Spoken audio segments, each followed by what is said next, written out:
Well, it's time for culture now, and for that, I'm joined in the studio by Olivia Salazar-Winspear. Olivia, here in Paris, there's only one artist that everyone's talking about today, and that is Céline Dion, who's chosen the French capital for her triumphant return. Tell us more. Yes, that's true. The rumours had started last week with a series of mysterious posters around town. Now it's confirmed. She'll be doing 10 dates here, starting in September, going into October.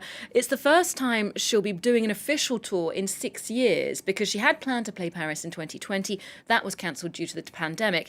Then there was another tour planned in 2023, cancelled due to health problems on her behalf. She'd been suffering from stiff person syndrome for some years now, something she's being treated for.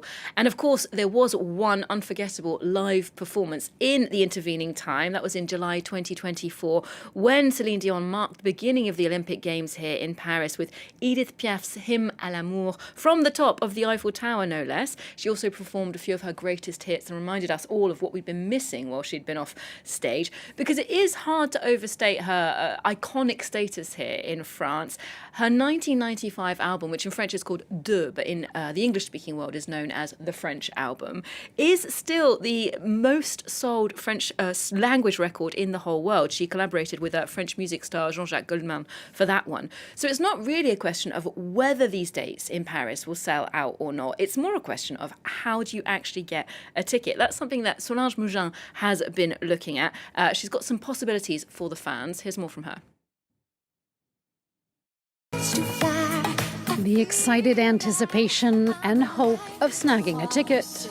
Across social media, Celine Dion fans posted their giddiness about her upcoming concerts in Paris, with humorous videos about the nerve-wracking wait that's begun to see if they'll be among the lucky ones. It has been 6 years since the diva's given a concert, outside of her show-stopping rendition of Edith Piaf from the Eiffel Tower to kick off the Paris Olympics. So in anticipation, fans gathered at the monument, and Dion did not disappoint, lighting it up with the words, "Paris, I'm ready."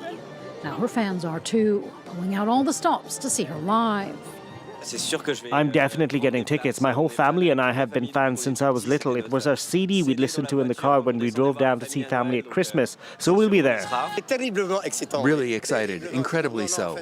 We're really happy she's coming, that it's happening in Paris, that there's a concert, several concerts. It's going to be a show. Céline Dion announced on social media that she'll be performing 10 shows starting September 12th at Paris's La Défense Arena. It's the largest covered concert hall in Europe.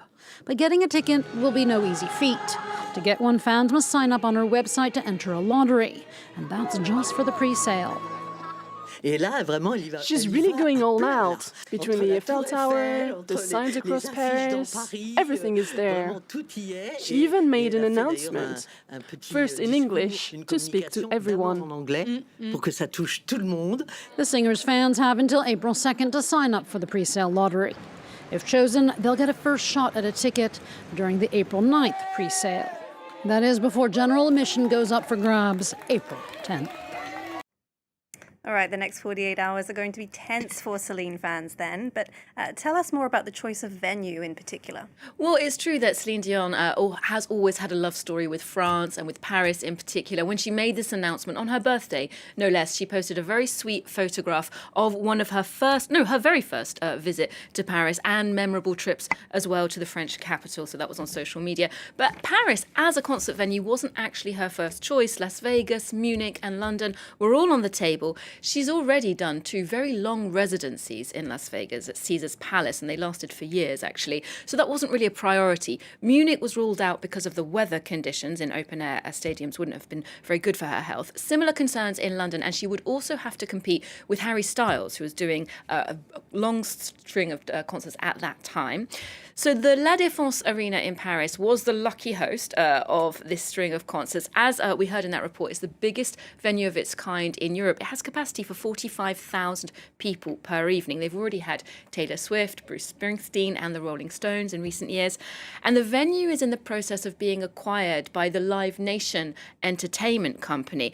It's said that for this for these concerts, the prices will vary from €90 to €300 for standard tickets, not the VIP packages. So if you multiply 45,000 places by 10 evenings, that's a lot of tickets and a lot of money for the the La Défense Arena itself, for the promotion company Live Nation, and of course for Céline Dion herself.